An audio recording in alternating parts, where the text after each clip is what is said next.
En la Sierra de Hidalgo, un viejo hacendado de 74 años tomó una decisión que cambiaría para siempre el destino de su familia. Después de perder a la mujer con quien compartió más de 40 años de vida, comenzó a hacerse una pregunta que no lo dejaba dormir. ¿Sus 5 hijos lo amaban a él, o solamente amaban la hacienda que algún día heredarían? Para descubrir la verdad, fingió haber perdido todo: la hacienda, el ganado, la fortuna que había construido durante toda una vida. Pero lo que descubrió fue mucho más doloroso de lo que imaginaba, porque 4 de sus hijos mostraron quiénes eran realmente cuando creyeron que ya no quedaba nada por ganar, y solo uno permaneció a su lado cuando todo parecía perdido. Si usted alguna vez se ha preguntado qué quedaría de las personas que lo rodean si desapareciera todo lo que tienen en común, deje su like ahorita, suscríbase a Cuentos del Viejo Campo y active la campanita para no perderse ninguna historia. ¿Alguna vez cuidó a alguien sin que nadie más lo notara, sin que nadie se lo pidiera, sin esperar que nadie se lo reconociera? Cuéntenos desde dónde nos acompaña hoy. ¿Desde qué rincón del mundo nos escucha esta historia? Don Prudencio Garmendia tenía 74 años en el enero de 1913 y llevaba más de 4 décadas levantando la hacienda Santa Gertrudis desde un terreno pedregoso que nadie más había querido. Había comenzado con 12 reses y un par de mulas prestadas por un compadre de su padre que no esperaba recuperarlas, pero que tampoco dijo que no, cuando el muchacho de 29 años llegó a pedírselas con la seriedad en los ojos de quien ya sabe lo que quiere, aunque todavía no sepa exactamente cómo conseguirlo. Había terminado con 150 cabezas de ganado, 40 trabajadores fijos en temporada alta, un molino de nixtamal que abastecía a 4 pueblos de la región, terrenos de temporal que llegaban hasta donde alcanzaba la vista en los días claros de noviembre, y una reputación en toda la Sierra de Hidalgo, que no se compra con dinero, sino que se construye despacio, decisión por decisión, año por año, a lo largo de una vida entera.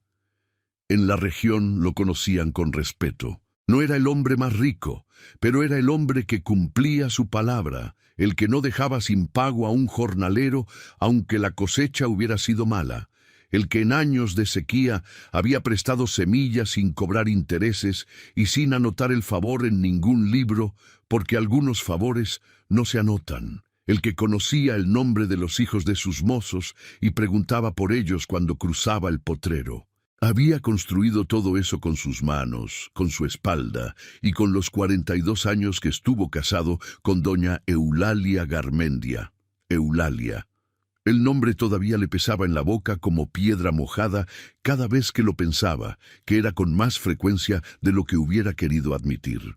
La habían enterrado en el panteón del pueblo, bajo el ahuehuete grande que ella misma había plantado cuando eran jóvenes, y el mundo todavía tenía la forma que uno le da cuando cree que las cosas van a durar para siempre. El árbol había crecido hasta tener la sombra más generosa del panteón, y eso a don Prudencio le resultaba exactamente del tipo de cosa que Eulalia habría querido, aunque tampoco lo decía en voz alta, porque decirlo hacía que la garganta se cerrara de una manera que le parecía inapropiada para un hombre de su edad y de su carácter.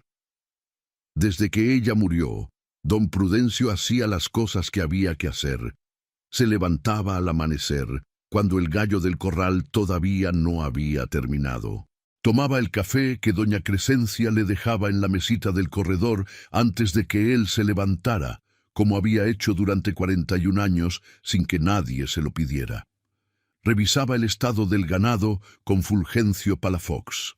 Hablaba con los mozos de lo que había que hablar.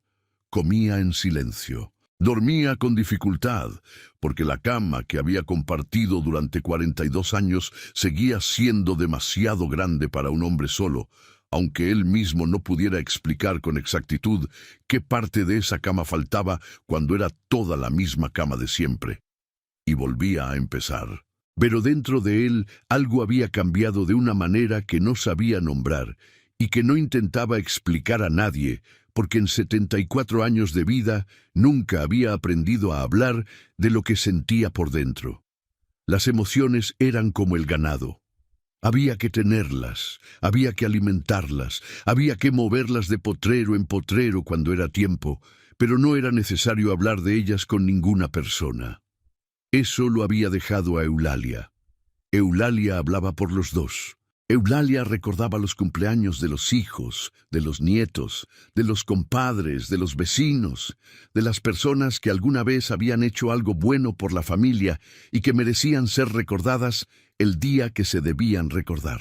Eulalia escribía las cartas largas con letra redonda e inclinada hacia la derecha que llegaban a Pachuca y a Tulancingo y a los otros lugares donde los hijos habían construido sus vidas y que los convencían de que todavía había algo en Santa Gertrudis que valía la pena visitar, aunque la visita costara el camino.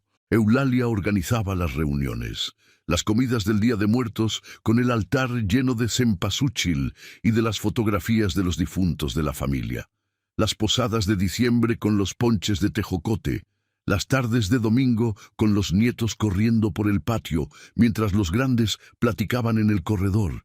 Pero cuando Eulalia murió, la familia comenzó a dispersarse de la manera en que se dispersan las cosas cuando quitas la fuerza que las tenía unidas. Despacio al principio, casi sin que se note, y luego cada vez con más velocidad, hasta que un día miras alrededor, y el espacio que antes estaba lleno está vacío, y no sabes exactamente cuándo pasó. Los hijos dejaron de aparecer. Las visitas se volvieron cada vez más escasas y más cortas. Y cuando alguno regresaba, casi siempre existía un motivo relacionado con dinero, con favores, con asuntos de ganado o de tierra o de herencia que necesitaban la firma o el aval o la presencia del viejo hacendado. Aquello empezó a inquietar a don Prudencio, no porque necesitara ayuda. A sus 74 años tenía la salud razonable de los hombres que han trabajado toda la vida al aire libre y nunca han tenido el lujo de estar enfermos por mucho tiempo, y la mente clara de los hombres que no han dejado de pensar ni un solo día desde que aprendieron a pensar, sino porque comenzó a preguntarse algo que nunca antes había tenido el valor de cuestionar. Si algún día perdiera todo, si la hacienda desapareciera y el nombre Garmendia dejara de significar lo que había significado durante 40 años en la región, ¿alguno de sus hijos permanecería a su lado? ¿O todos desaparecerían junto con la fortuna?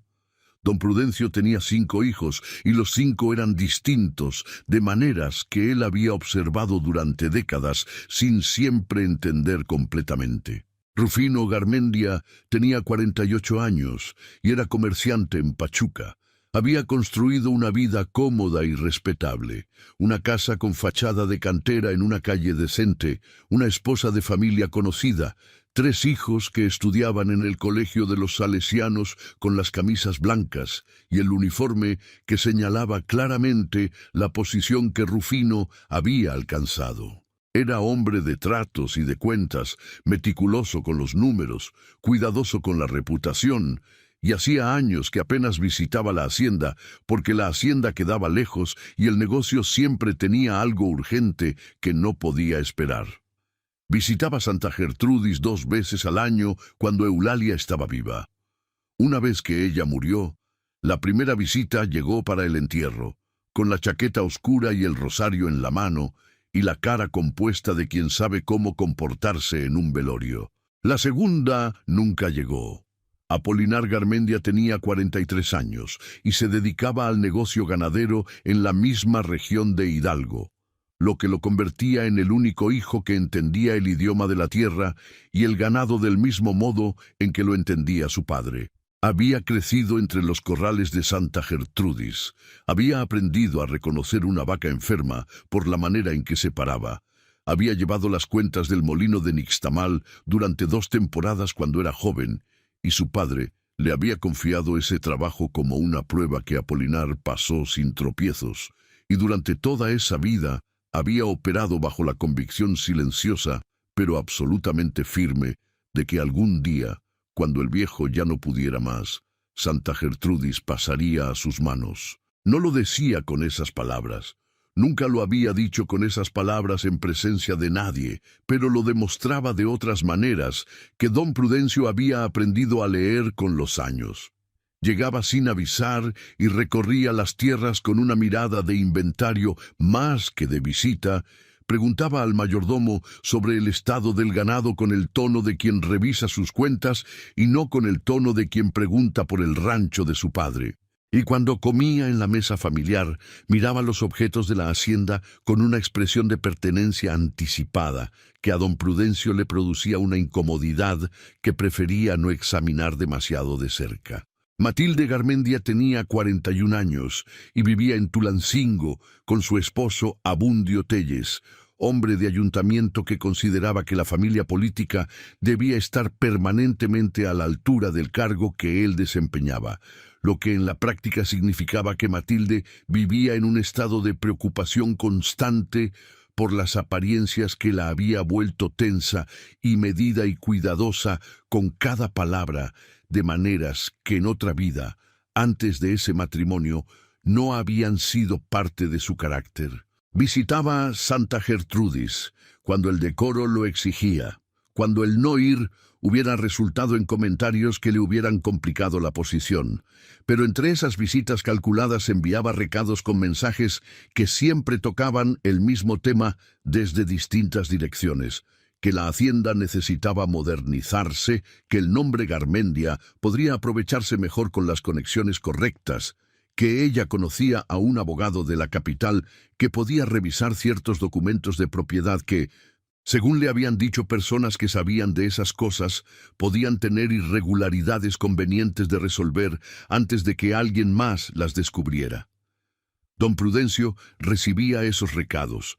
Los escuchaba con la paciencia de quien ha escuchado muchas cosas durante muchos años, y no respondía, porque en Matilde había algo del tono de la voz de Eulalia que le hacía difícil estar molesto con ella por mucho tiempo, aunque las palabras que decía fueran completamente distintas. Crisanto Garmendia era el cuarto hijo.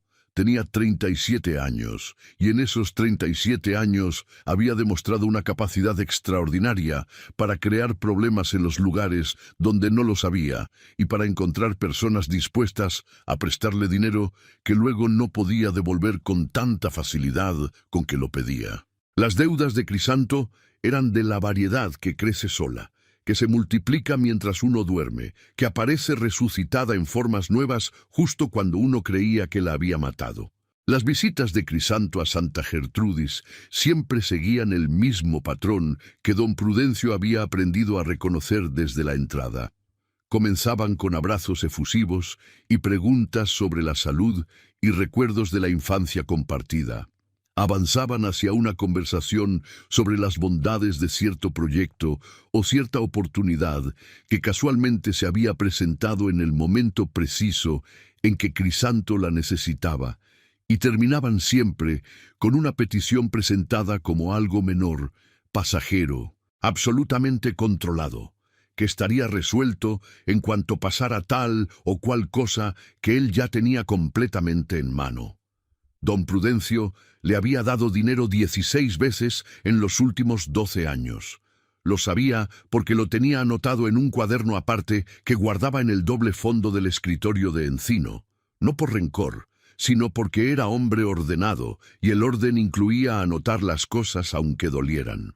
Y finalmente estaba Ofelia Garmendia, la menor de los 5, 29 años, maestra rural en el poblado de San Marcos de la Sierra, donde los niños llegaban con los pies descalzos y los cuadernos prestados, y ella les enseñaba a leer con el mismo libro desgastado que llevaba en la bolsa de petate, porque era el único que tenían.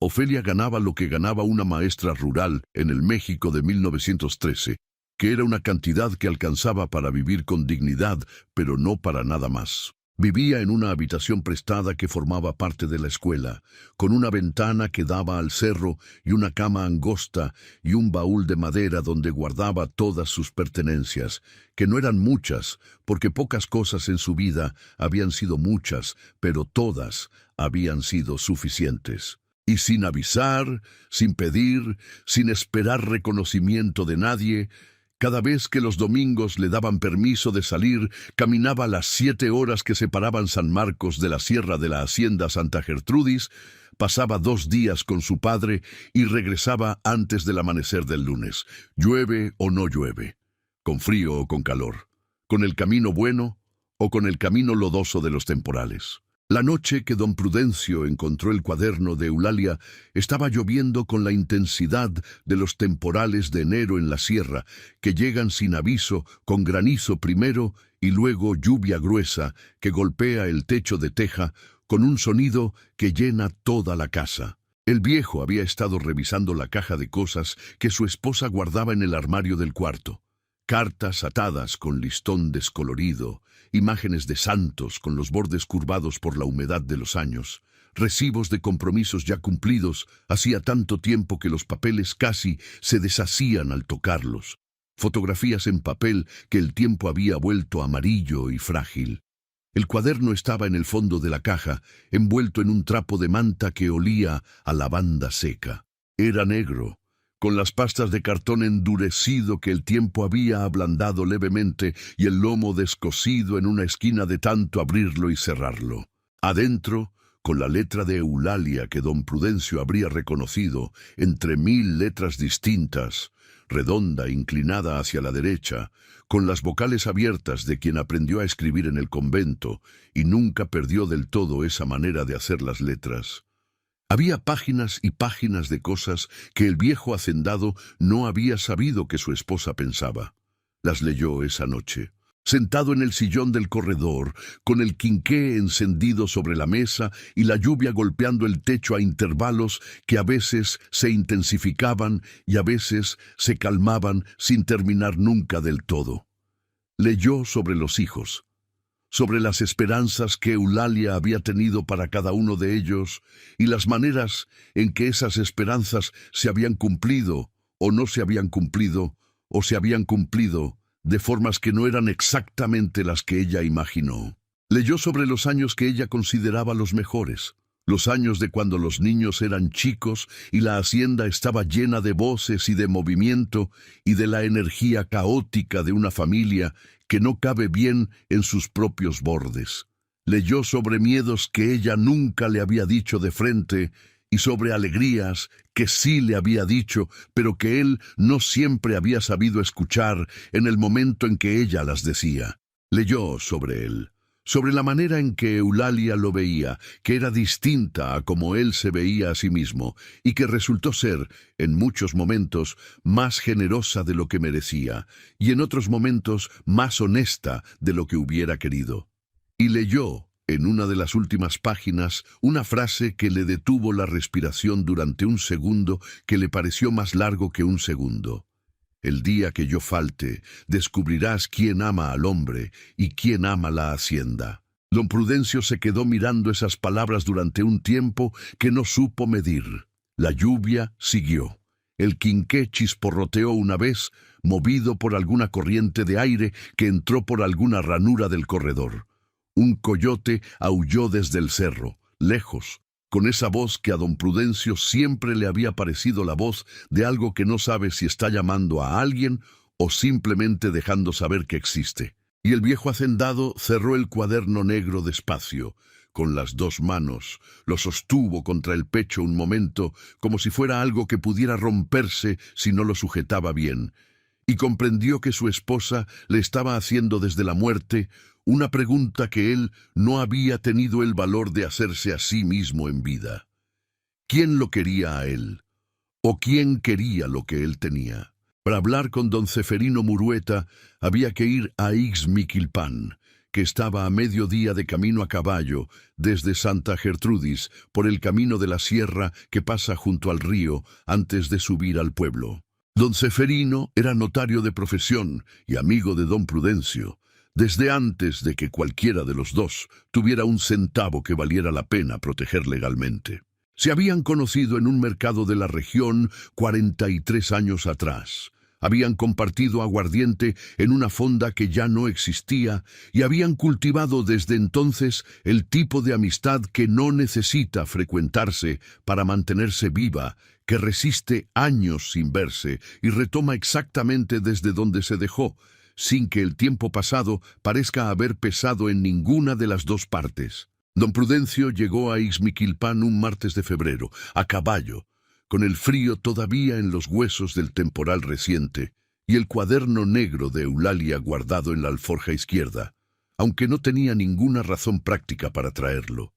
Lo trajo porque desde esa noche de lluvia en que lo leyó, no había podido dejarlo en ningún lugar de la hacienda sin sentir que debía tenerlo cerca, que era una de esas cosas que uno carga consigo sin saber exactamente por qué, pero sin poder no hacerlo. Entró a la notaría por la puerta trasera, como siempre había entrado en los 43 años de amistad con don Ceferino, que era la puerta que usaban los amigos y no la de los clientes. Le explicó al notario lo que quería hacer. Don Ceferino lo escuchó en silencio durante toda la explicación, con las manos juntas sobre el escritorio y los codos apoyados y la mirada fija en el punto entre los ojos de don Prudencio, que tiene quien sabe que escuchar de verdad significa no interrumpir ni siquiera con los ojos. Cuando don Prudencio terminó, don Ceferino se quedó en silencio un momento más. Luego dijo: «¿Está usted seguro?» No era pregunta, era verificación. «Sí», dijo don Prudencio. «Entonces lo ayudo», dijo don Ceferino. «Pero le advierto una cosa, Prudencio. Lo que usted va a descubrir puede que no le guste, y lo que van a descubrir sus hijos sobre usted puede que no lo perdonen fácilmente, ni a usted ni a ellos mismos». Don Prudencio asintió. «Ya lo pensé». ¿Y? «Y sigo queriendo saber». Don Ceferino asintió a su vez, con la lentitud de quien acepta que hay conversaciones que ya terminaron, aunque todavía no haya nada escrito. Tomó papel del cajón y comenzaron a planear. El plan fue sencillo, porque lo mejor de don Prudencio siempre había sido la sencillez. La convicción de que las cosas complicadas casi siempre pueden resolverse con cosas simples si uno tiene la paciencia de buscar la forma correcta. No requería falsificaciones, no requería documentos inventados ni testigos comprados. Solo requería silencio en los lugares correctos y palabras en los lugares correctos. Y don Prudencio llevaba 74 años siendo experto en ambas cosas. Primero trasladó discretamente el grueso del ganado. 130 de las 150 cabezas fueron al potrero que pertenecía a su compadre Luciano Sandoval en el municipio de Cardonal, con un acuerdo de custodia firmado ante don Ceferino que nadie más conocía. Después habló con Fulgencio Palafox. El mayordomo tenía 56 años y llevaba 22 en Santa Gertrudis.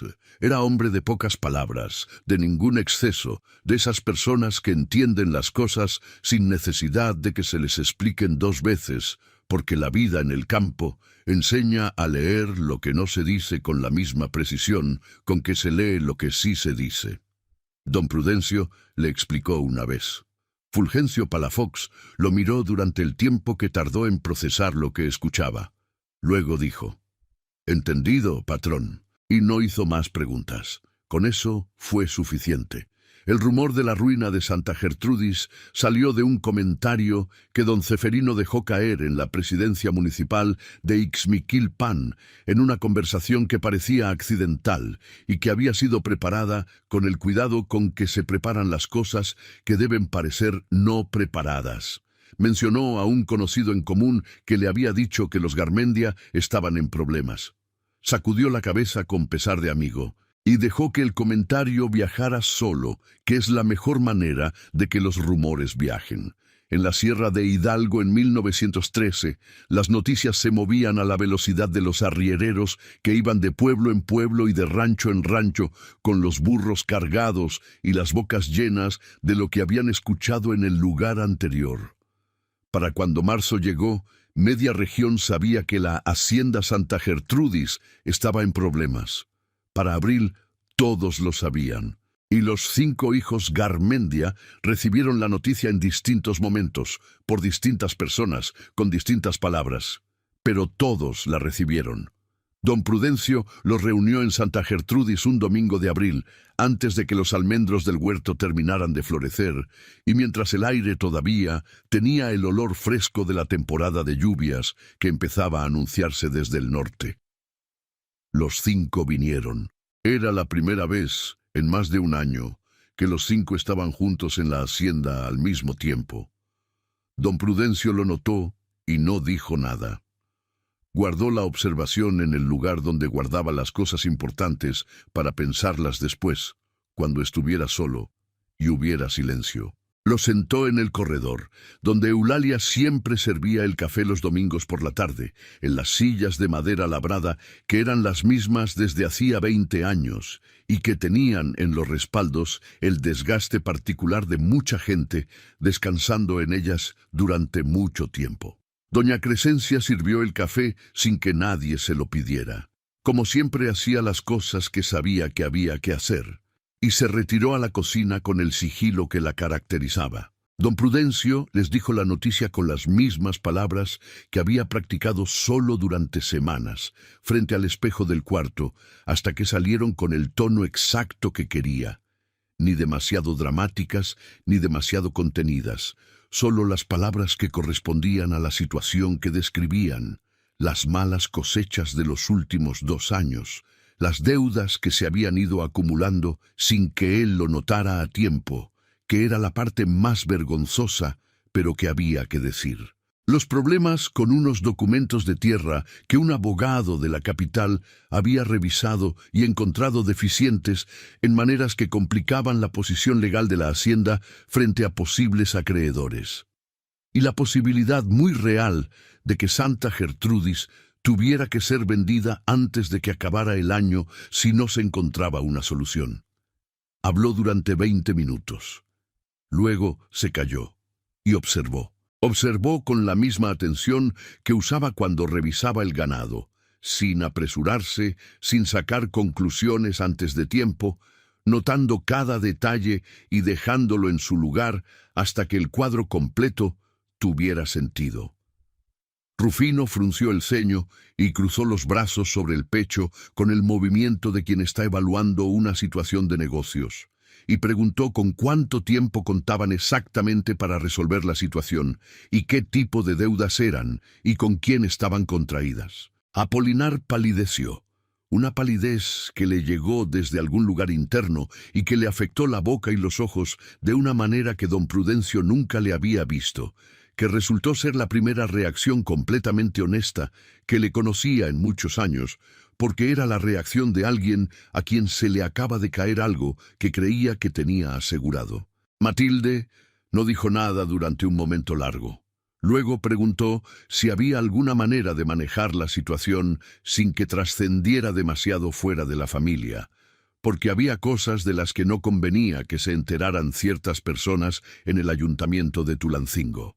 Grisanto preguntó si quedaba algo en la caja de la hacienda que pudiera utilizarse como capital inicial para una oportunidad que él tenía identificada y que podría resolver la situación rápidamente si se movía con la velocidad correcta. Y Ofelia no preguntó nada. Ofelia Garmendia miró a su padre durante toda la conversación sin apartar los ojos de él, con las manos quietas sobre las rodillas y la espalda recta en la silla. Y cuando todos terminaron de hablar, dijo solo una cosa, con la voz baja y directa de quien pregunta lo único que le parece importante preguntar en ese momento. ¿Cómo está usted, papá? Don Prudencio tuvo que mirar hacia el patio de la hacienda para que nadie le viera la cara en ese instante. Los meses que siguieron fueron los meses más reveladores de la vida de don Prudencio Garmendia. También los más solitarios. Y también con una paradoja que no había anticipado cuando empezó a planear el experimento, los que más lo hicieron entender cosas sobre sí mismo y sobre su familia que 74 años de vida no le habían enseñado. Rufino mandó carta 3 semanas después de la reunión de abril. Llegó por el correo del pueblo un miércoles, con la letra ordenada que caracterizaba a Rufino en todo lo que hacía. metida en un sobre que tenía en la esquina superior el sello de su negocio en Pachuca. Comenzaba, como siempre, con «Estimado padre mío». Decía que había estado pensando mucho en la situación, que había querido ayudar de otra manera, que su negocio pasaba por un momento delicado que le impedía comprometerse económicamente, que confiaba en que don Prudencio encontraría la manera de salir adelante, como siempre lo había hecho, porque nunca lo había visto detenerse ante un obstáculo y no veía razón para que esta vez fuera diferente. Expresaba su confianza en Dios y en la providencia, y firmaba con su nombre completo y su rúbrica de negociante. Don Prudencio leyó la carta una vez, la dobló en 4, la guardó en el cajón del escritorio, junto a todas las otras cartas de Rufino que también comenzaban con las mismas 3 palabras y terminaban explicando, con distintos detalles, pero la misma conclusión, por qué no podía hacer lo que hubiera debido hacer. Luego salió al corredor y se sentó en el banco de madera donde siempre se sentaba cuando el sol de la tarde llegaba al ángulo exacto que hacía que el corredor fuera el lugar más cómodo de toda la hacienda. Fulgencio Palafox cruzó el patio moviendo a las gallinas de un lado al otro del corral con la calma tranquila de quien lleva décadas haciendo la misma cosa. Don Prudencio lo observó durante un tiempo. Las gallinas, al menos, eran honestas. Solo querían lo que querían y lo buscaban sin pretender otra cosa. Apolinar regresó a Santa Gertrudis 2 semanas después de la reunión de abril. Vino sin avisar a mediodía, cuando el sol de la temporada caliente ya calentaba con fuerza, y los mozos estaban descansando bajo el corredor de los establos con los sombreros sobre las caras. Don Prudencio lo vio llegar desde el corredor principal mientras tomaba el café de después de la comida. Reconoció desde lejos la manera en que Apolinar desmontaba, con demasiada prisa, con los movimientos de alguien que tiene cosas que hacer y que el tiempo que pasa bajándose del caballo es tiempo robado a esas cosas. Lo recibió en el corredor. Apolinar comenzó a hablar antes de sentarse del todo. Dijo que había estado pensando, que había hecho averiguaciones, que había platicado con personas que conocían el mercado de tierras en Hidalgo y que tenían mucha experiencia en situaciones como la que estaba enfrentando la familia.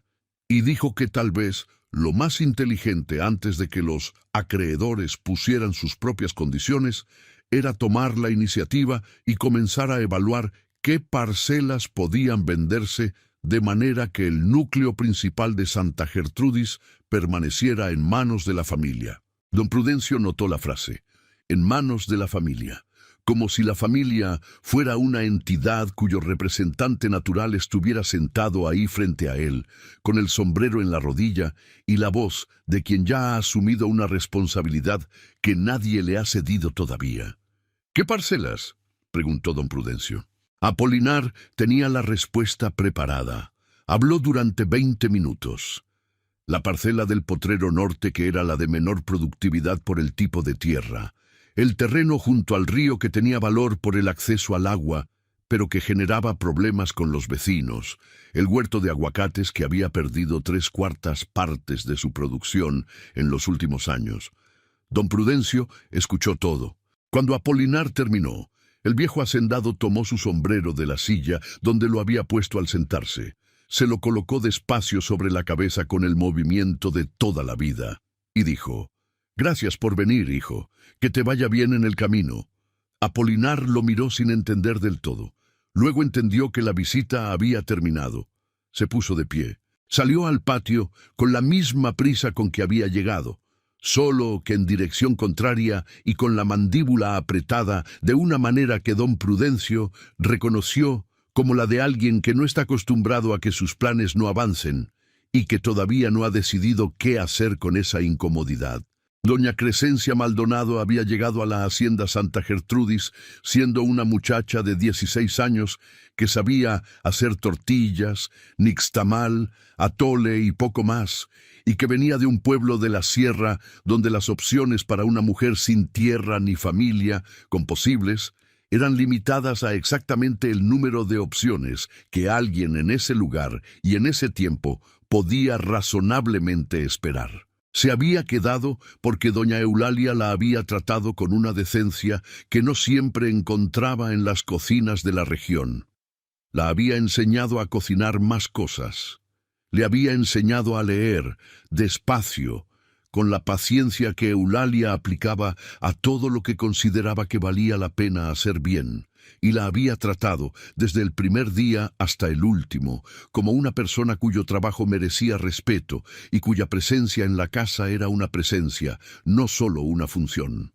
41 años después, doña Crescencia tenía 57, el cabello completamente blanco trenzado con el mismo listón azul desde hacía décadas, y una autoridad silenciosa en esa cocina y en ese corredor y en todos los espacios de la hacienda que nadie le había dado formalmente, pero que nadie tampoco había cuestionado jamás. Había visto nacer a los 5 hijos Garmendia. Había cuidado sus fiebres de niños con tés de hierbas de la sierra y con las manos frías sobre las frentes ardientes en las madrugadas en que Eulalia se quedaba dormida de cansancio junto a la cama. Los había alimentado con atole y con tamales, y con arroz con leche y con todos los platillos de la cocina de esa región que conocía de memoria como se conocen las cosas que se han hecho miles de veces. Y había visto crecer a cada uno de ellos de maneras que le decían cosas sobre el carácter que ningún adulto hubiera podido explicarle con palabras, porque el carácter de las personas se revela en la cocina antes que en ningún otro lugar, en cómo se acercan cuando tienen hambre, en cómo agradecen o no agradecen, en si recuerdan el nombre de quien les pone la comida o solo recuerdan la comida. Doña Crescencia no hablaba mucho. Era mujer de hacer, de estar, de ser el tipo de presencia que se nota cuando falta, pero que cuando está parece parte del lugar, parte de los muros y del olor a leña y a chile tostado, que era el olor constante de esa cocina desde hacía 41 años. Pero observaba todo con esa atención tranquila de quien sabe que lo que ve puede que algún día tenga importancia y que vale más guardarlo sin saber exactamente por qué guardarlo que no guardarlo y luego necesitarlo. Lo que observaba en esos meses lo guardaba sin decírselo a nadie, hasta que llegara el momento. La primera vez que don Prudencio vio a Ofelia desde la reunión de abril fue un domingo de mayo, con el sol de la mañana todavía bajo y el aire de la sierra, con ese olor particular a tierra húmeda y huizache mojado, que solo existe en ciertas horas, de ciertos días, de ciertas partes de Hidalgo, y que a don Prudencio le llegaba desde la infancia como una cosa que no tiene nombre, pero que se reconoce inmediatamente. Era temprano. Estaba en el corredor con el café de doña Crescencia, mirando cómo el rocío se evaporaba lentamente de las hojas del limonero que Eulalia había plantado junto al pozo el año en que nació Rufino, que era el árbol más viejo del patio y el que mejor olía en los meses de calor cuando florecía. La vio llegar por el camino de tierra. La figura de Ofelia era inconfundible incluso desde la distancia del corredor. La espalda recta con la firmeza de quien ha aprendido a cargar el peso del camino sin que se le note en la postura, la bolsa de petate al hombro, el paso cadencioso y económico de alguien que ha caminado mucho y ha aprendido que la energía no es infinita y que gastarla en movimientos innecesarios es un lujo que no siempre se puede costear. Don Prudencio no se movió del banco. Se quedó donde estaba con el café en la mano y la vio avanzar por el camino sin que ella supiera que alguien la miraba. La vio cruzar el portón de madera de la hacienda. La vio detenerse un momento junto al muro de adobe del portón y quitarse los guaraches para sacudirlos contra la piedra, con ese gesto completamente práctico y sin pretensión de quien no ve la necesidad de guardar las formas cuando cree que nadie mira. La vio levantar la vista hacia la casa, con una expresión que don Prudencio tardó un momento en identificar, porque no era la expresión que sus otros hijos usaban cuando llegaban a Santa Gertrudis, que era de distintos tipos según el hijo, pero que tenían en común algo relacionado con la evaluación o con la expectativa o con el cálculo. Lo que tenía Ofelia en la cara era preocupación. Preocupación genuina, del tipo que no pregunta cuánto dinero queda en la caja ni qué parcelas pueden venderse antes de que lleguen los acreedores, sino del tipo que pregunta si el hombre que vive adentro de esa casa ha comido bien esta semana y ha dormido bien y está pasando los días de una manera que no lo destruya por dentro en silencio. Don Prudencio sintió algo dentro del pecho que no supo nombrar con exactitud. No era orgullo, aunque tenía algo de la densidad del orgullo. No era ternura, aunque tenía algo de la temperatura de la ternura. Era algo más antiguo que esas dos palabras, algo que no había sentido en muchos años y que reconocía sin poder explicar de dónde venía, ni cómo había llegado hasta ese punto exacto dentro de él. Cuando Ofelia levantó la vista y lo vio en el corredor, lo primero que hizo fue sonreír. No la sonrisa de quien llega a un lugar donde espera algo. La sonrisa de quien llega a un lugar donde está alguien que le importa.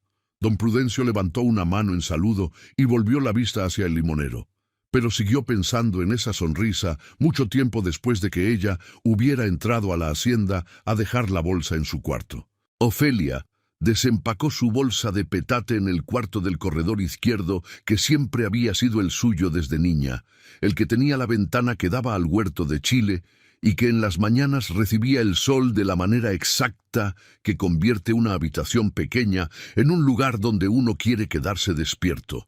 Lo que traía envuelto en papel de estraza esa vez eran 2 panes de pulque horneados en el horno de barro de la escuela, con pasas y piloncillo y un poco de anís, del tipo que don Prudencio había comido toda la vida y que Eulalia hacía los domingos cuando había tiempo y ganas de hacer el horno.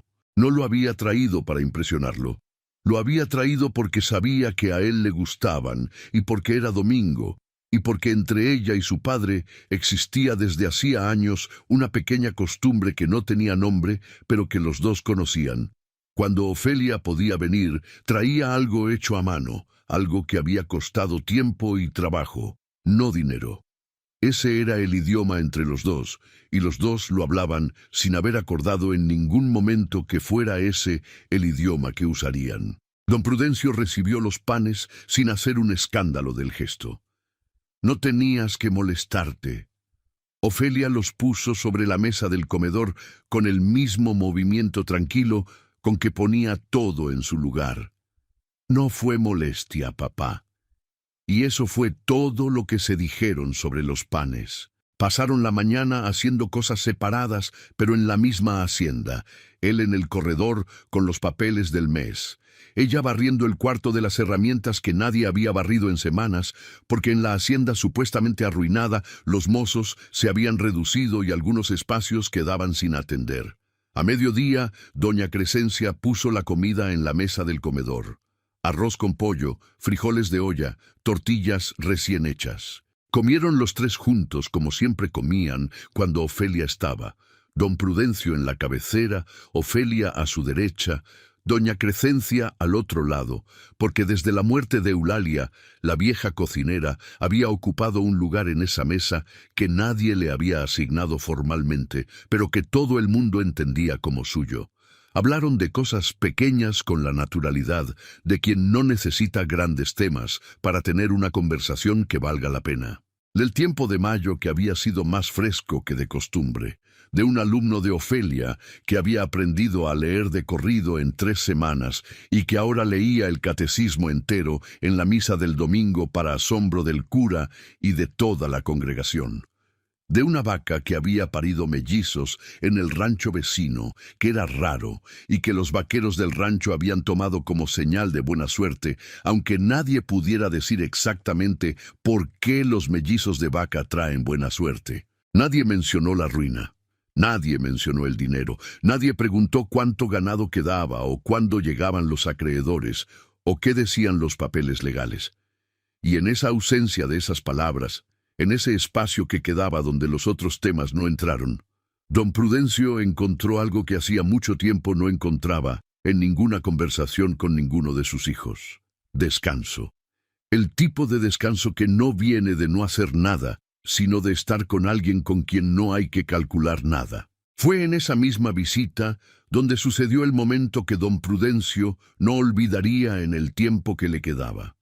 Era la tarde del domingo, cuando el sol comenzaba a bajar detrás del cerro y la luz de la sierra tomaba ese color dorado oscuro que no dura mucho, pero que cuando está hace que todo parezca más quieto, más definitivo, más del tipo de cosas que se graban. Don Prudencio estaba en el corredor. Tenía el cuaderno negro de Eulalia en las manos. Lo sacaba algunas tardes así, sin leerlo del todo, solo sosteniéndolo, que era una manera de estar cerca de algo que ya no podía estar de otra manera cerca.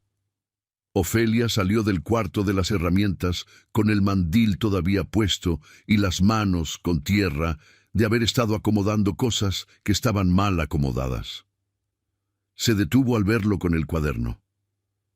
¿Es el cuaderno de mamá?, preguntó. Sí, dijo don Prudencio. Ofelia no preguntó nada más. Fue a la pila a lavarse las manos. Regresó un momento después con las manos limpias, aunque con tierra todavía bajo dos uñas, que el agua no había alcanzado a sacar del todo. Se sentó en el banco de madera que quedaba junto al sillón del viejo.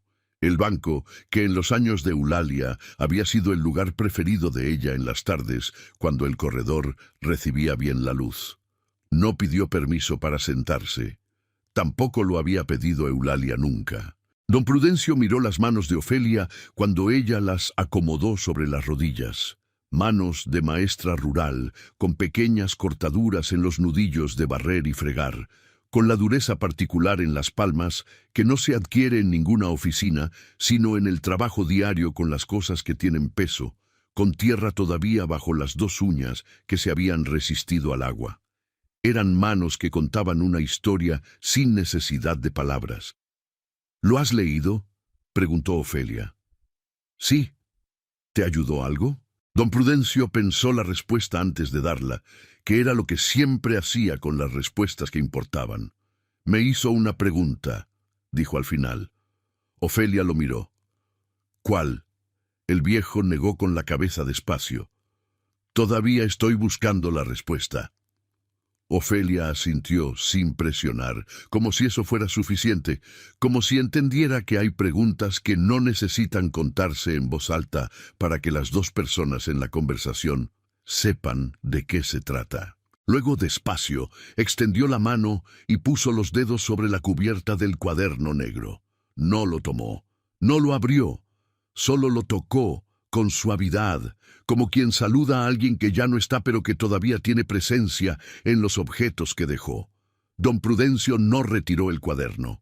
Los dos se quedaron así, los dos con la mano sobre el cuaderno negro de Eulalia, los dos mirando hacia el patio donde las bugambilias del muro tenían la última luz del atardecer en las flores que se movían levemente con el aire de la sierra.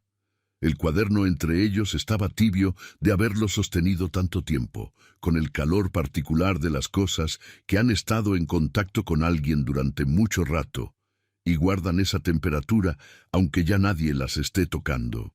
Y en ese calor había algo que don Prudencio no intentó nombrar porque sabía, con la certeza de quien ha vivido suficiente para saber estas cosas, que nombrarlo lo haría más pequeño de lo que era. Junio llegó con el calor propio de los veranos de la sierra y con noticias de la capital que llegaban a través de los periódicos atrasados que traía el arriero de Ixmiquilpan. En 1913, México no era un lugar donde las cosas permanecieran quietas.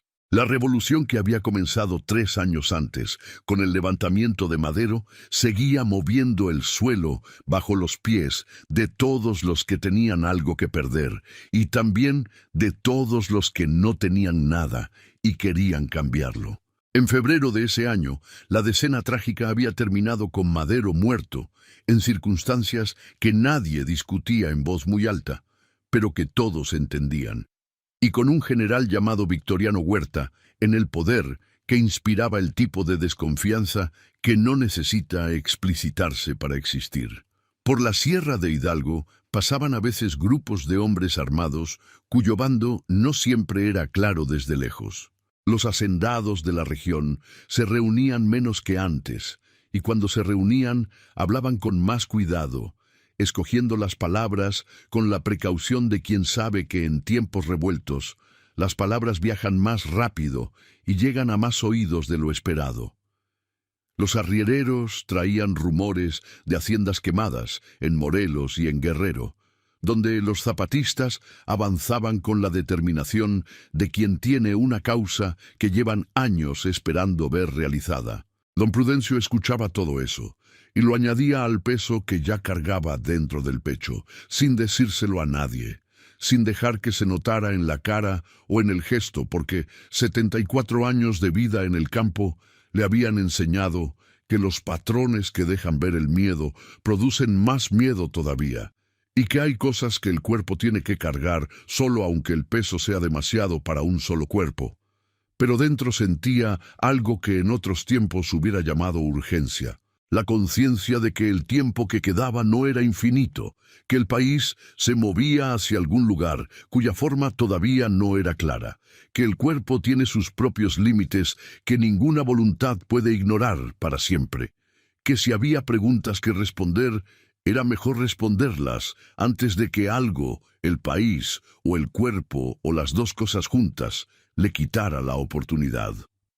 Fue en junio cuando Matilde vino con su esposo Abundio Telles. Abundio Telles habló durante media hora con la suavidad estratégica de los hombres que han aprendido que en política y en los negocios el tono importa tanto como las palabras. Habló de conexiones en la capital, de abogados especializados en regularización de propiedades, de ciertas maneras de poner documentos a nombre de personas de confianza que podían protegerlos de lo que pudiera venir con los cambios que el país estaba experimentando. Matilde lo escuchó a su lado con una expresión que don Prudencio identificó como vergüenza contenida. La vergüenza de quien sabe que lo que está pasando no está bien, pero no sabe cómo impedirlo sin crear una escena que después va a tener que manejar. Don Prudencio escuchó a Abundio Telles durante toda la media hora. Luego dijo que lo pensaría. Y los dos tomaron el camino de Tulancingo antes de que acabara la tarde, con la prisa discreta de quienes no han obtenido lo que vinieron a buscar, pero que tienen el cuidado de retirarse de manera que no quede cerrada ninguna puerta. Don Prudencio los vio alejarse desde el portón. Luego fue a la cocina, donde doña Crescencia molía chile para la cena con el movimiento circular y rítmico del metate, que era el sonido más constante y más tranquilizador de esa cocina desde hacía 4 décadas. Se sentó en el banco sin decir nada. Doña Crescencia siguió moliendo sin preguntar nada, y en ese silencio compartido, en ese espacio donde el único sonido era el chile contra la piedra y el fuego bajo la olla, algo dentro del pecho del viejo hacendado se asentó un poco. Crisanto llegó en julio. Llegó solo porque el caballo que tenía se lo había llevado alguien a quien le debía dinero, que era el tipo de situación que Crisanto Garmendia creaba con una regularidad que hubiera sido admirable si no fuera completamente desoladora. Venía a pie, con la camisa limpia pero remendada en el codo derecho, con los zapatos que necesitaban suela nueva, y con esa energía nerviosa particular de los hombres que cargan deudas demasiado grandes para el tamaño que tienen, que se manifiesta en los ojos que se mueven de un lado al otro sin quedarse quietos en ningún punto por demasiado tiempo. Entró a la hacienda con el sombrero en la mano. Le pidió a su padre que hablaran en privado. Se sentaron en el estudio. Crisanto habló durante 40 minutos con la habilidad verbal que siempre había tenido y que era el único talento que había cultivado consistentemente en su vida. La capacidad de hacer que una petición imposible sonara razonable mientras la decía, aunque al terminar de oírla, la razonabilidad se disolviera como azúcar en agua caliente. Habló de una oportunidad en Querétaro que necesitaba capital inicial, de hombres de negocios de la capital dispuestos a asociarse con garantías que él no podía ofrecer en su situación actual. Y habló sin decirlo con exactamente esas palabras, pero diciéndolo con claridad en cada una de las palabras que sí usó, de que si la hacienda iba a venderse de todas formas, tal vez lo más sensato era que él recibiera la parte que le correspondería como heredero antes de que el proceso legal consumiera lo que quedaba. Don Prudencio lo escuchó todo, sentado con los codos sobre el escritorio y los dedos entrelazados, y esa quietud que los hombres aprenden cuando han escuchado muchas cosas durante muchos años y saben que responder rápido casi nunca produce nada bueno. Cuando Crisanto terminó, don Prudencio le hizo 3 preguntas. ¿Cómo está tu salud? Crisanto parpadeó. Bien, papá. ¿Estás comiendo bien? Sí, estoy bien. ¿Tienes dónde dormir? Sí, tengo. Claro que sí. Don Prudencio asintió despacio. Bien. Y eso fue todo. Crisanto salió del estudio con una expresión de confusión que se parecía, en su estructura esencial, a la expresión de Apolinar cuando había salido del corredor en abril. La expresión de alguien que no entiende exactamente qué acaba de pasar, pero que siente con claridad que no fue lo que esperaba. Don Prudencio lo vio irse desde la ventana del estudio. Luego abrió el cajón del doble fondo del escritorio de encino. Sacó el cuaderno donde llevaba el registro de los préstamos desde hacía 12 años. Pasó las páginas hasta la última entrada y escribió en la parte inferior con letra firme 4 palabras. 17 veces. Ya está. Cerró el cuaderno. Lo devolvió al fondo del cajón y se quedó mirando el huerto de Chile por la ventana durante un tiempo largo, sin pensar en nada en particular, con el tipo de quietud que no es paz sino agotamiento de un tipo específico que no tiene remedio en ningún descanso. Agosto fue el mes de Apolinar. Apolinar Garmendia regresó a Santa Gertrudis en 2 ocasiones ese mes, separadas por 10 días, y las 2 visitas fueron distintas en forma pero iguales en fondo. La primera vez vino solo. Llegó a media mañana y pasó la tarde entera revisando el estado de las cercas del potrero sur y del potrero este, sin pedirle permiso a nadie, con un cuaderno en la mano donde anotaba cosas que don Prudencio no llegó a ver, pero que Fulgencio Palafox observó desde los establos, con la expresión de alguien que nota más de lo que dice. Ese tipo de revisión, con ese tipo de cuaderno, en ese tipo de silencio, no era la revisión de un hijo preocupado por el estado de la propiedad de su padre. Era la revisión de alguien que está tomando inventario de algo que cree que pronto va a ser suyo. Don Prudencio lo observó desde el corredor sin bajar al potrero. Los 2 sabían que el otro estaba ahí. Ninguno de los 2 lo mencionó. La segunda visita fue diferente porque Apolinar no vino solo. Trajo a un hombre. El hombre se llamaba Severino Corro y era comprador de tierras en el estado. 45 años. Traje de lana oscura, que no era para el clima de la sierra en agosto. Zapatos de ciudad con el taco alto. Y una sonrisa que don Prudencio reconoció en los primeros 3 segundos como la sonrisa de los hombres que han aprendido a usar la amabilidad como herramienta. Apolinar presentó a Severino Corro como alguien con mucha experiencia en situaciones como esta, que puede ayudarnos a resolver las cosas de manera discreta y favorable para todos.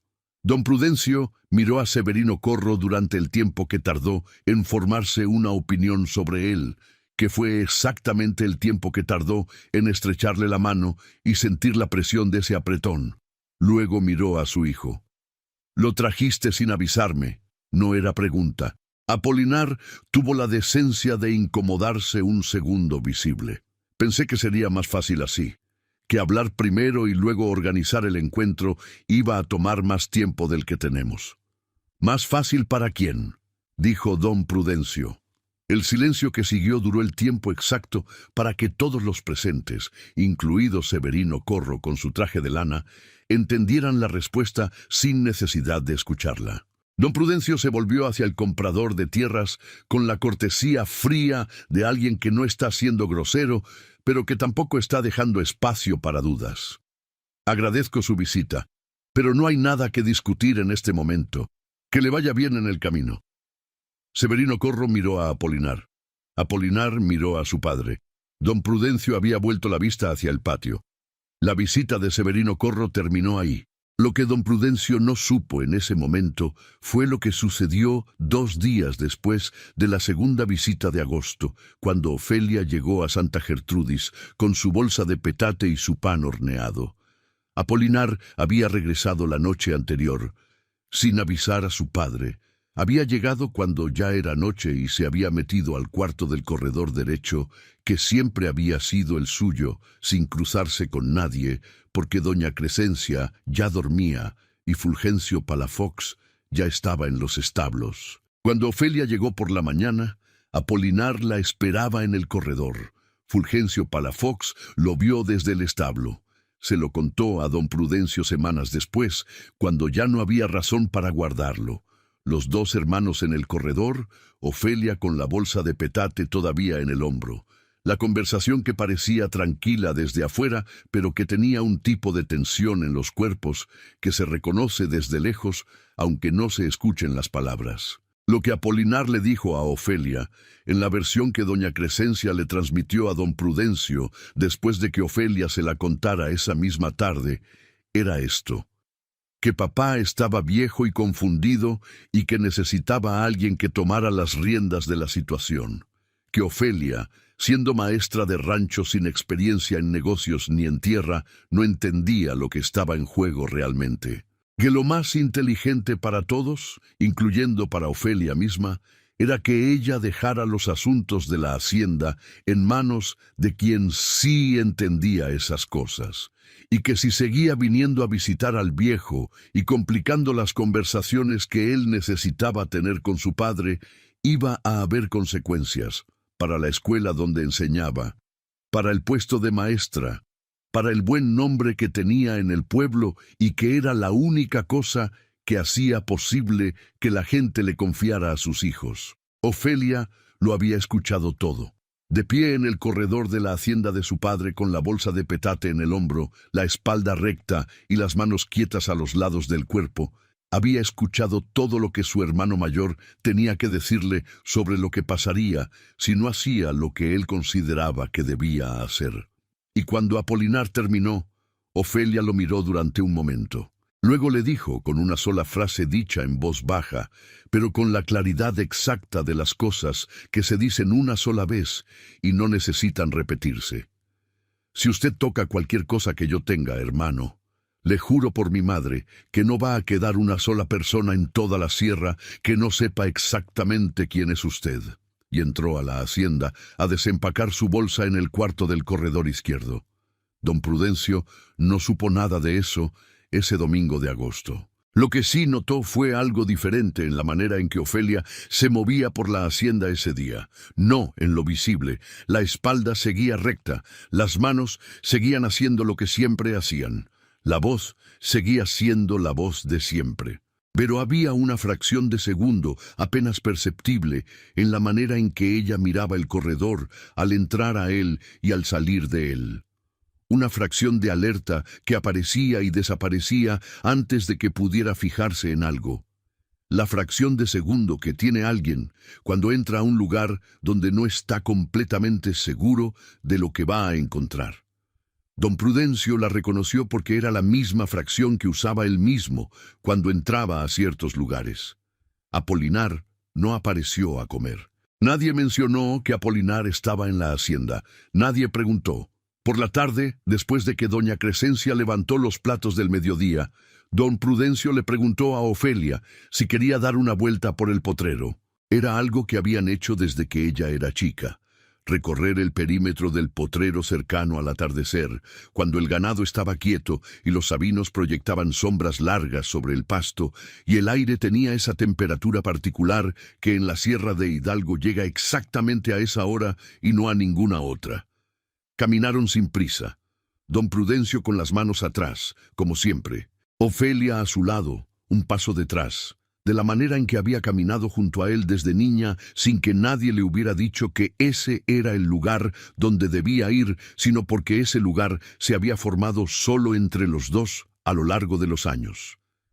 En un momento, Cuando pasaron junto a una cerca que tenía un poste flojo que se movía cuando el viento empujaba desde el cerro, Ofelia se detuvo. Sacó de la bolsa de su delantal un trozo de alambre y unos alicates que había tomado de la caja de herramientas por la mañana cuando barrió ese cuarto.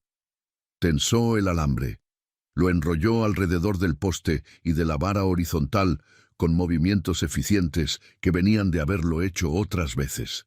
Lo dobló en la punta con los alicates. Todo el proceso le tomó menos de 3 minutos, sin hacer un escándalo del gesto, sin esperar que su padre comentara, sin hacer que pareciera más de lo que era una cosa pequeña que había que hacer y que ella hizo porque estaba ahí y tenía las herramientas. Don Prudencio la observó. Observó la manera en que sus manos sostenían el alambre, cómo lo tensaban con las muñecas, cómo los dedos buscaban el ángulo correcto para doblar la punta sin aflojarlo.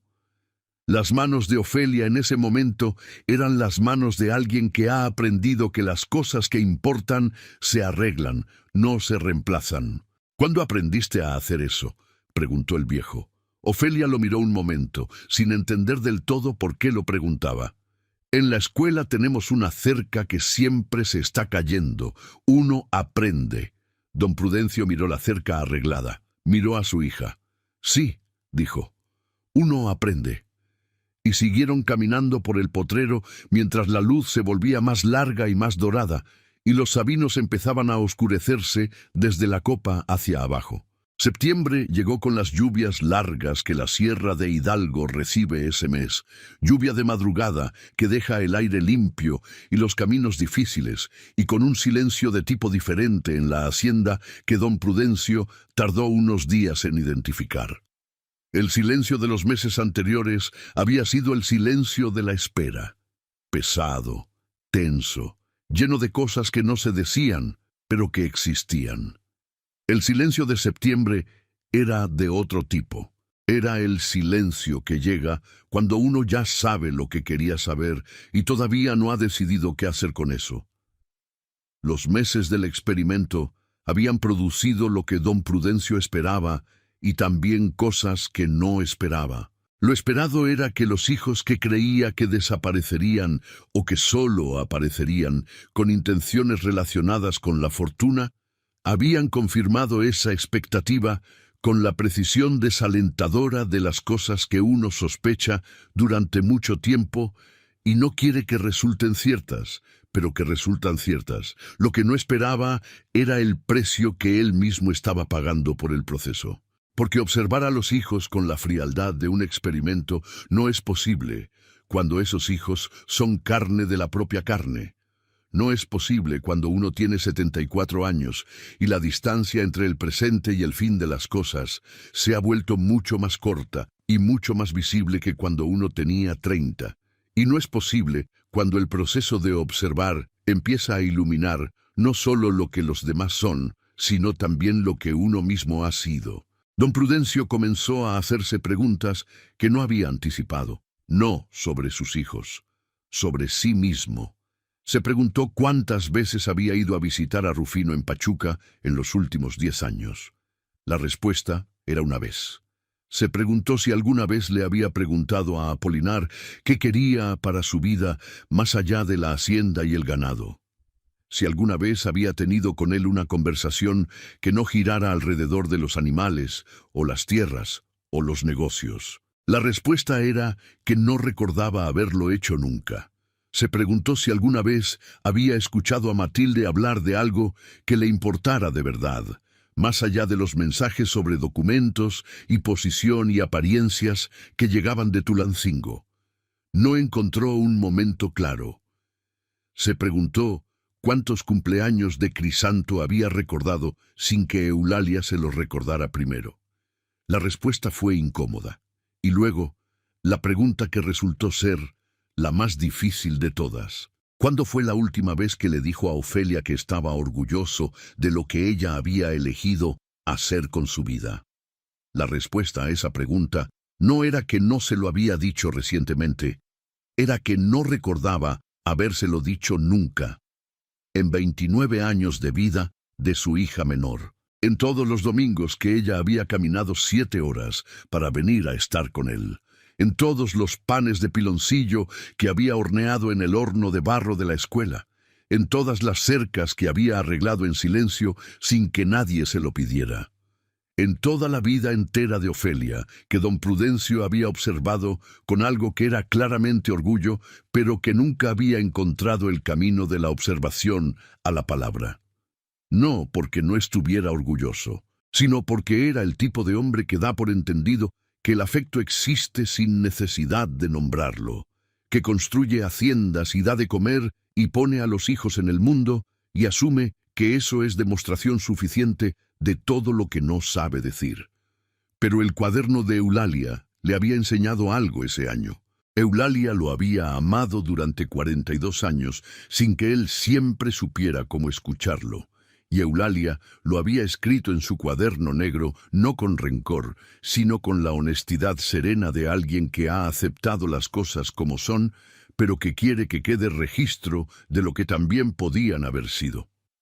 Y en la quietud de esas noches de septiembre, don Prudencio Garmendia comenzó a entender que el experimento que había planeado para conocer a sus hijos también lo estaba conociendo a él.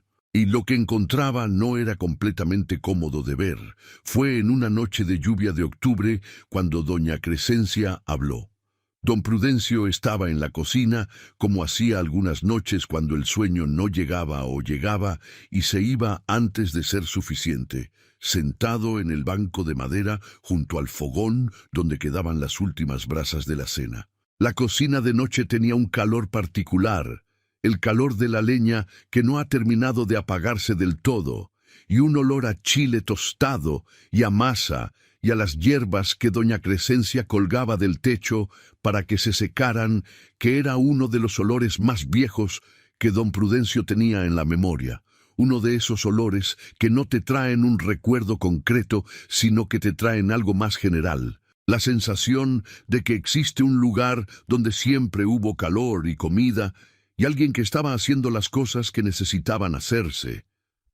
Doña Crescencia estaba apagando las brasas con el atizonador, la espalda hacia él, las manos haciendo el movimiento de siempre, y habló con la misma voz tranquila con que diría que el nixtamal ya estaba listo. «Don Prudencio». El viejo la miró sin decir nada. «Hay cosas que uno entiende cuando tiene que entenderlas», dijo doña Crescencia sin volverse todavía. Y hay cosas que uno ya sabe desde siempre, pero que necesita que alguien se las diga en voz alta para que dejen de quedarse atoradas adentro. El fogón crepitó levemente. La lluvia seguía afuera. Doña Crescencia siguió moviendo las brasas. «La señora Eulalia me dijo una vez, hace muchos años, que usted era el tipo de hombre que ama mucho, pero que no sabe cómo decirlo. Que sus hijos eran del tipo que necesitaban escucharlo porque adivinarlo no siempre les alcanzaba». Don Prudencio no respondió. «Lo que usted lleva meses buscando aquí, patrón, lo tiene desde hace mucho tiempo. La que viene cada domingo con el pan no lo hace porque espere algo a cambio.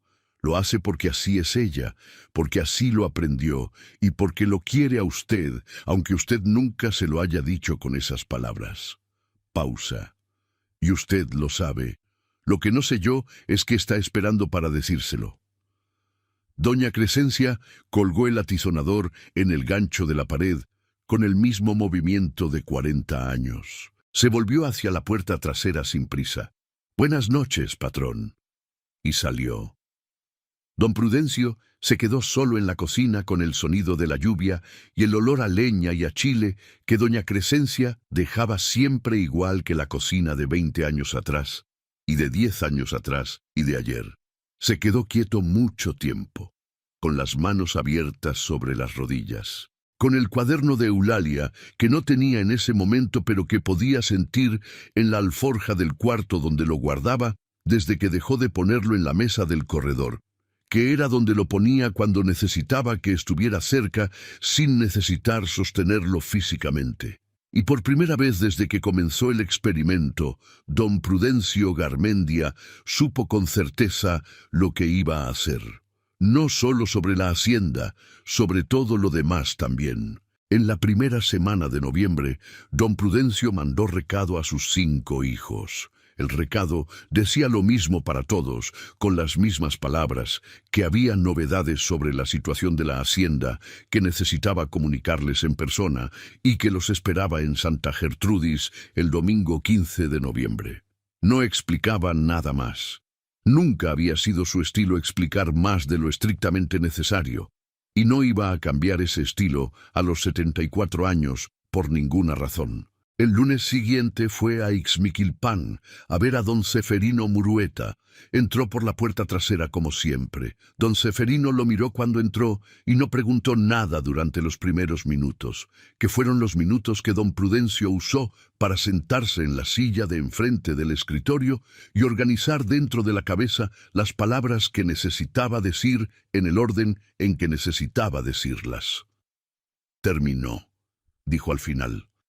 Don Ceferino asintió. ¿Tiene la respuesta? Don Prudencio pensó un momento. Tengo la respuesta a la pregunta que me hizo Eulalia, dijo. Y tengo una pregunta nueva que no esperaba tener. ¿Cuál? La misma que debí haberme hecho hace mucho tiempo. ¿Qué tipo de padre he sido?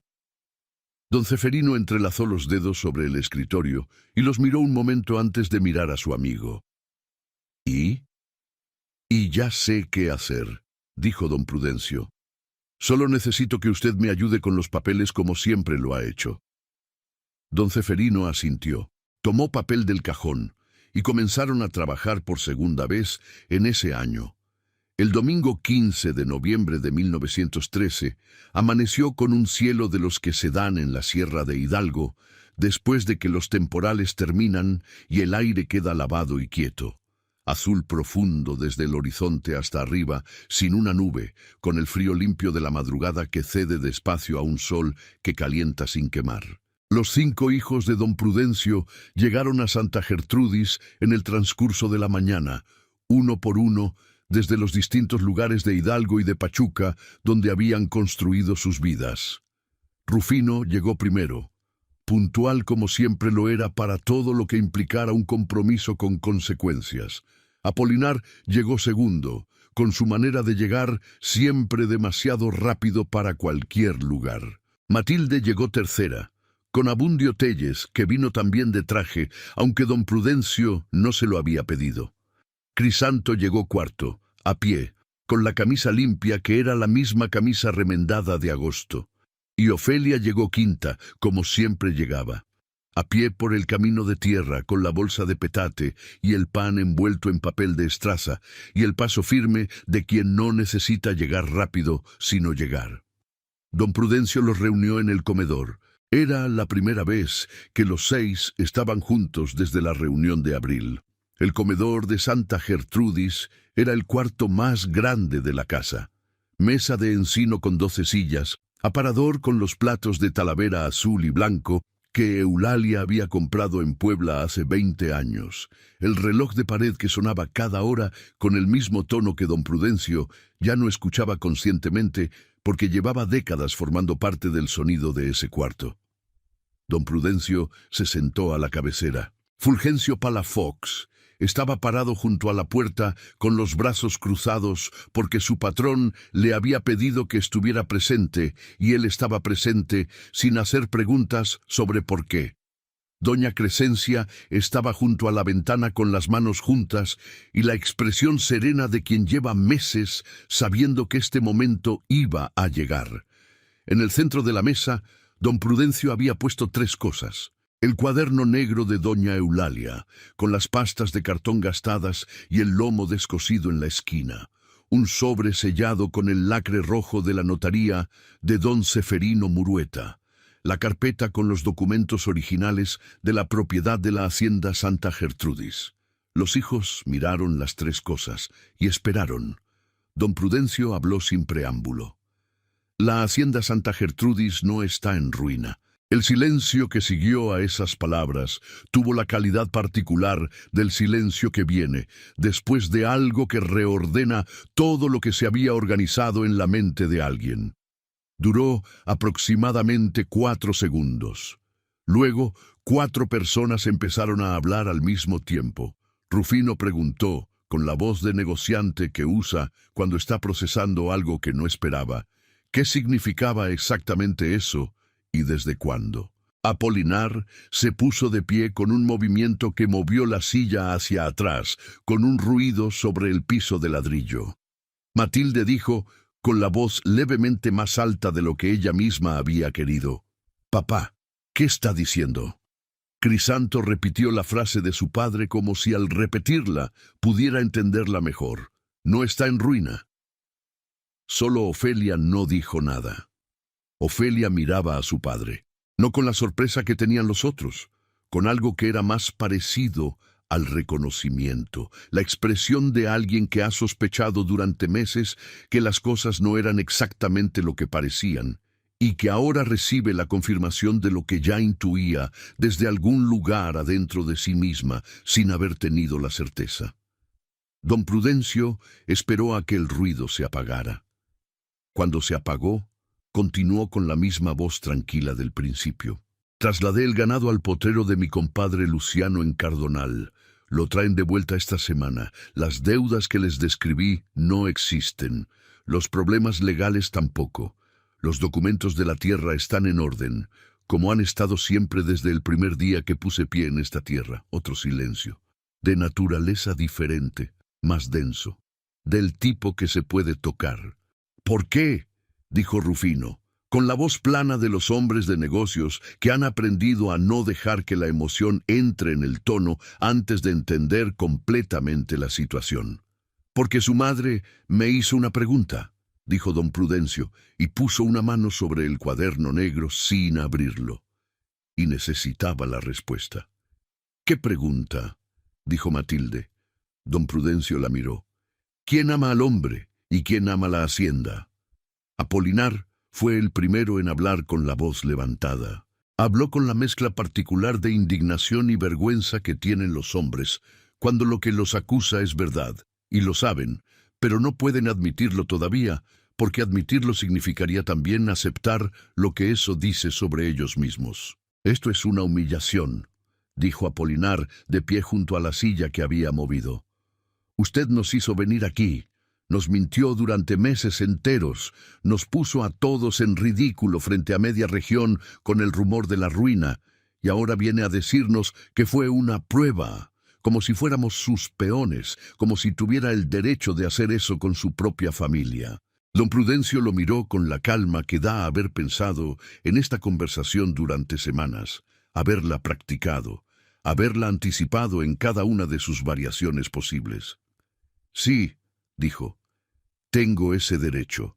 Es mi vida y es mi hacienda». «Que también es nuestra», dijo Apolinar con la palma de la mano golpeando la mesa. El sonido quedó suspendido en el comedor durante un segundo. Fulgencio Palafox dio un paso desde la puerta. Don Prudencio levantó una mano, despacio, con el mismo gesto que había usado toda su vida para detener cosas antes de que se salieran de su lugar. Fulgencio se detuvo. «Es tuya», dijo don Prudencio, mirando a Apolinar con una fijeza tranquila que no era amenaza, pero que tampoco dejaba espacio para confusiones.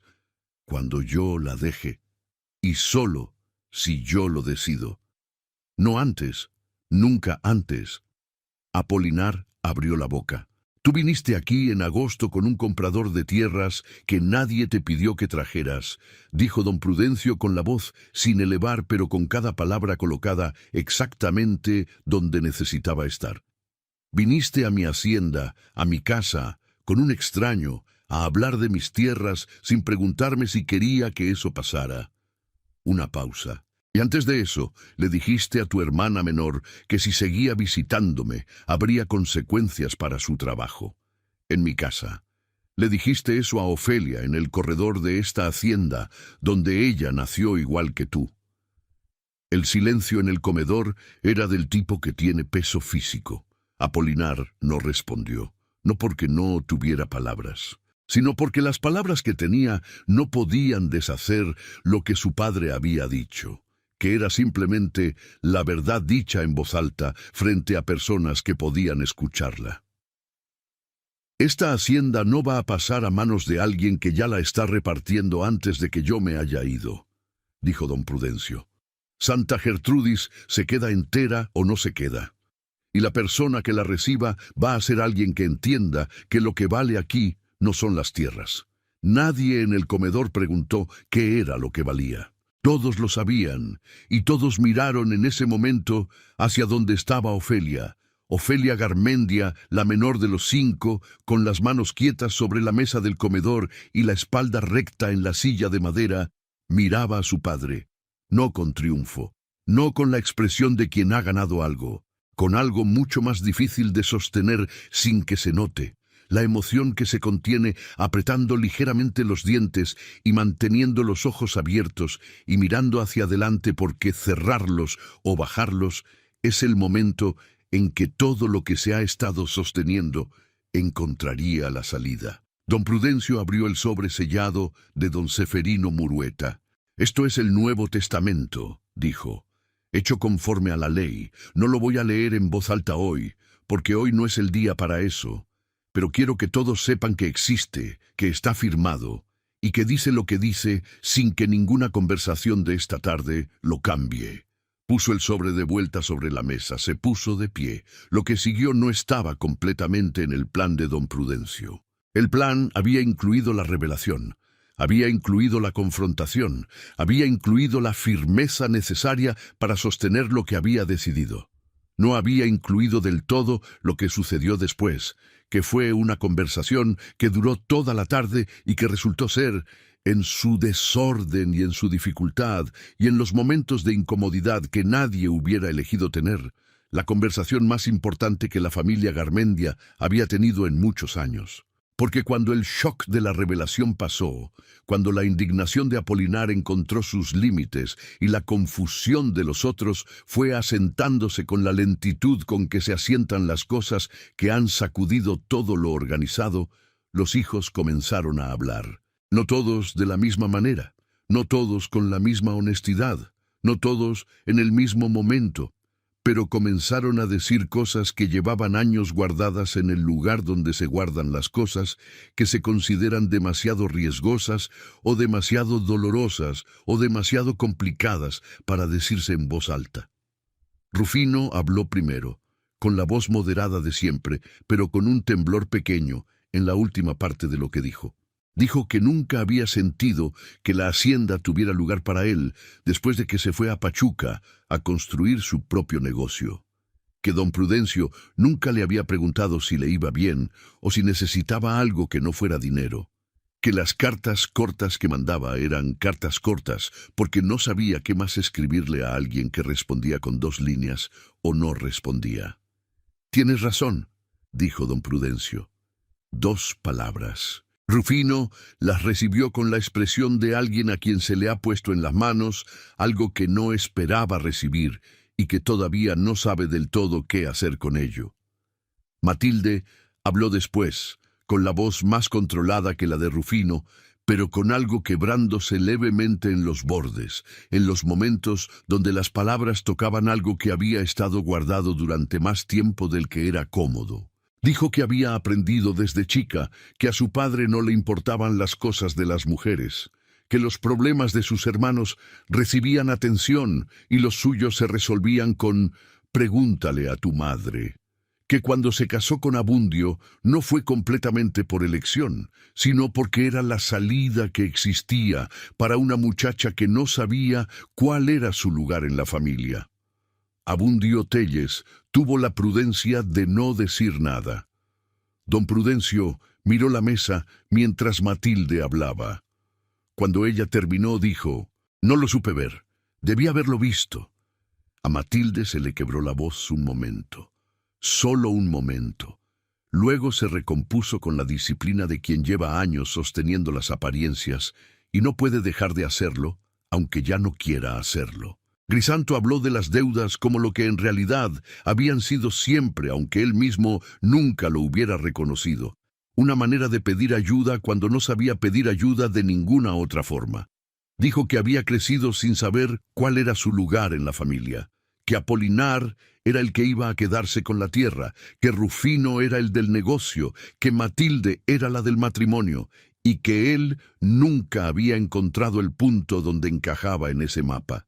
«El dinero que te presté siempre lo presté», dijo don Prudencio, «sin rencor, pero nunca te pregunté qué necesitabas de verdad. Eso también fue un error mío». Crisanto se quedó callado durante un momento que duró más de lo habitual. Era la primera vez que escuchaba a su padre admitir un error en voz alta frente a él. No supo inmediatamente qué hacer con esa información, pero la recibió.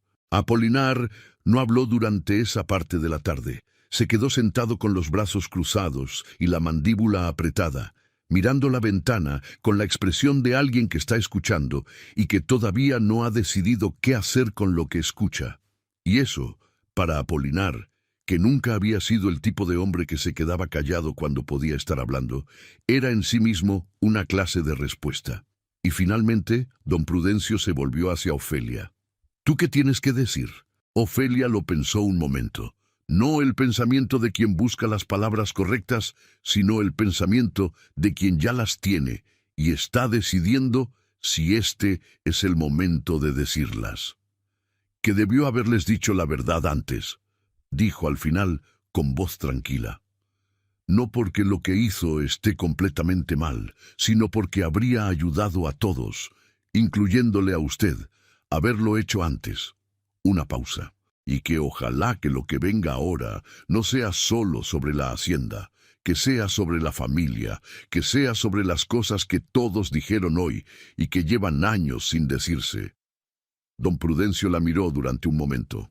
En ese comedor de Santa Gertrudis, con los 5 hijos alrededor de la mesa larga de encino y el cuaderno negro de Eulalia en el centro, y la luz de noviembre entrando por la ventana con ese ángulo particular de las tardes de la sierra, el viejo hacendado sintió que su esposa había tenido razón en la frase que le dejó escrita.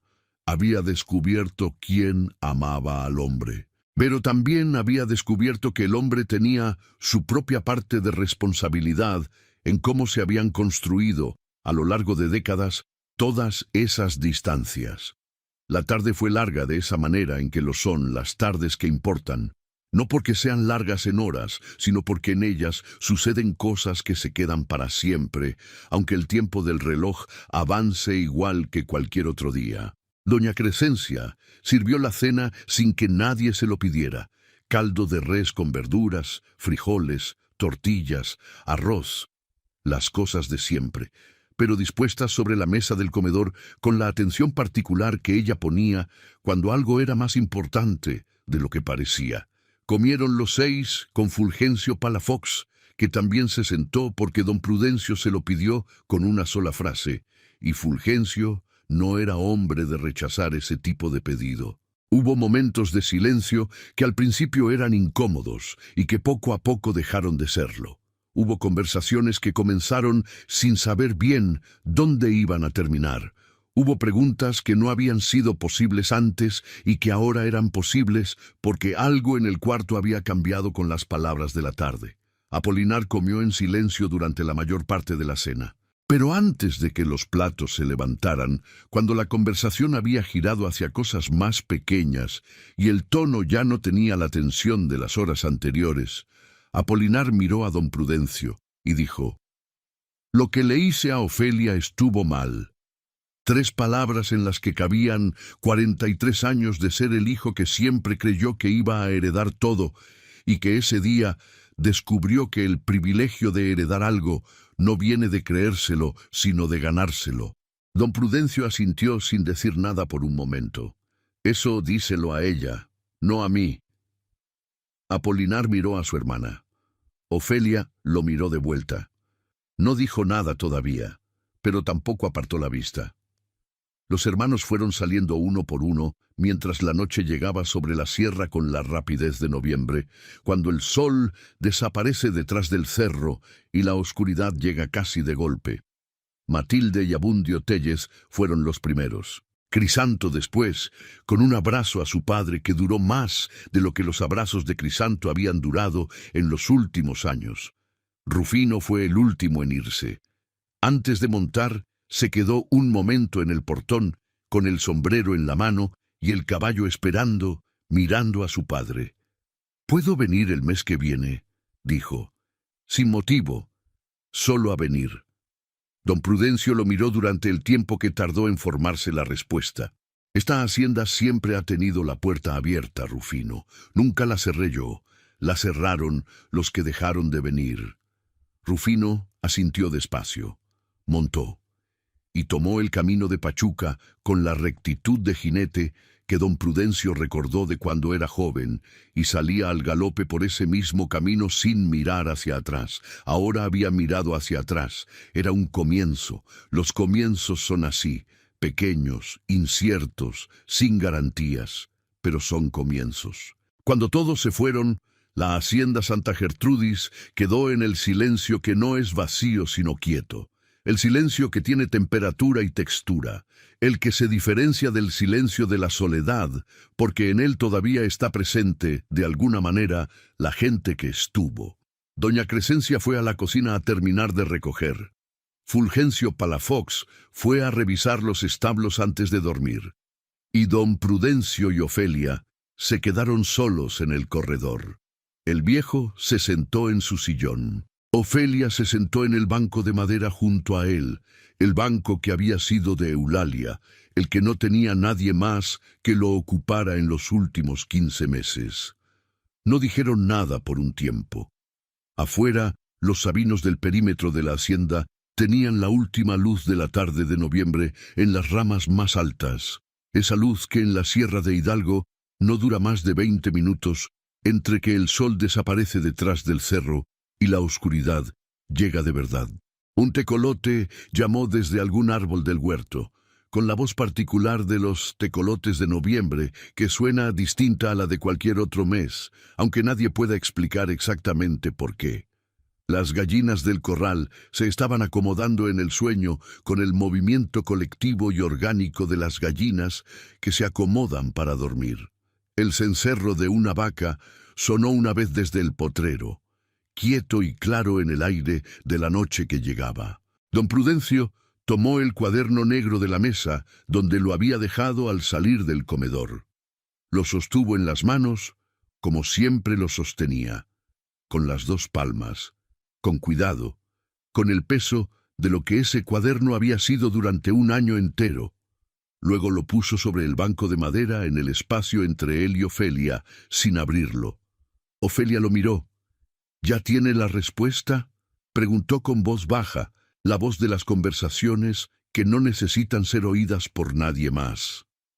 «Sí», dijo don Prudencio. «¿La que buscaba?», el viejo pensó.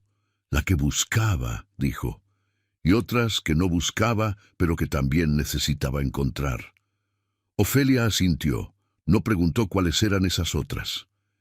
El tecolote volvió a llamar, desde más lejos esta vez, moviéndose hacia algún árbol del cerro. La luz de los sabinos estaba casi apagada. El cielo de noviembre comenzaba a mostrar las primeras estrellas sobre el perfil del cerro, primero las más brillantes y luego las otras, las que necesitan que la oscuridad sea suficiente para poder verse. Don Prudencio miró el patio de la hacienda, el pozo de piedra, el limonero de Eulalia, las bugambilias del muro que en noviembre no tenían flores, pero que en la primavera volverían a tenerlas, porque así son las bugambilias, que no se detienen. Ofelia. «Sí, papá». Don Prudencio respiró. «Estoy orgulloso de lo que elegiste hacer con tu vida». Las palabras cayeron en el corredor de Santa Gertrudis con el peso exacto de las palabras que se han esperado mucho tiempo, sin drama, sin adorno, con la sencillez limpia de las cosas que finalmente llegan a donde tenían que llegar. Ofelia no respondió de inmediato, miró hacia el patio durante un momento que duró exactamente lo que necesitaba durar. Luego dijo, con la voz serena de alguien que acaba de recibir algo que llevaba mucho tiempo esperando, sin saber exactamente qué forma iba a tener cuando llegara. Era lo único que necesitaba escuchar. Don Prudencio asintió. No dijo nada más. Tampoco era necesario. Los dos se quedaron en el corredor mientras la noche terminaba de llegar sobre la Sierra de Hidalgo en noviembre de 1913, los dos mirando el mismo cielo que se llenaba despacio de estrellas sobre el cerro, los dos en el silencio compartido de quienes no necesitan hablar para estar completamente presentes el uno junto al otro. El cuaderno negro de Eulalia entre ellos, sobre el banco de madera. Las bugambilias quietas en el muro. La hacienda Santa Gertrudis, detrás de ellos, con su historia de 40 años de trabajo y de tierra, y de vacas, y de hijos que crecieron, y de errores que se cometieron, y de cosas que se dijeron tarde, o que no se dijeron, pero que todavía podían decirse.